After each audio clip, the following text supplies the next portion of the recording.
കൂടപ്പുറപ്പുകൾക്ക് എന്തിയെ?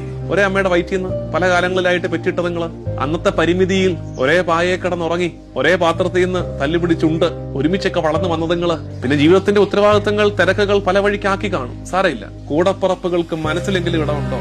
സൗഹൃദങ്ങൾക്ക് മനസ്സിലെങ്കിലും ഇടമുണ്ടോ? അറ്റുപോകുന്നുണ്ടോ? മുറിഞ്ഞു പോകുന്നുണ്ടോ? Where is your brother? നിന്റെ സഹോദരൻ എവിടെ? നിഷ്കളങ്കരെ വേദനിപ്പിക്കരുത്, അവരുടെ കണ്ണീര് രക്തം വീഴരുത്. ഒരു കൂട്ടത്തിലൊക്കെ നിൽക്കുമ്പോ ആരെ ഏറ്റവും കൂടുതൽ കളിയാക്കുന്നത്? കൂട്ടത്തിൽ സാധുവിനെയാണ്. ആ പാവമാകട്ടെ ഈ കളിയാക്കലൊക്കെ കേട്ടിട്ട് തലയും കുനിച്ചങ്ങനെ നിൽക്കും. അപ്പൊ നമ്മുടെ വിചാരം ഇനിയും അവന്റെ മെക്കിട്ട് കയറാമല്ലോ എന്നുള്ളതാണ്.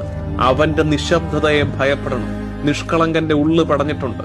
ഇനി അവന് വേണ്ടി യുദ്ധം ചെയ്യാൻ പോകുന്നത് ദൈവമാണ്. 2-3 തലമുറ പുറകോട്ടൊക്കെ ഒന്ന് ഓർത്താൽ നിഷ്കളങ്കരുടെ ചോര വീണ കുടുംബ ചരിത്രമുള്ളവർ വരെ ഉണ്ട്.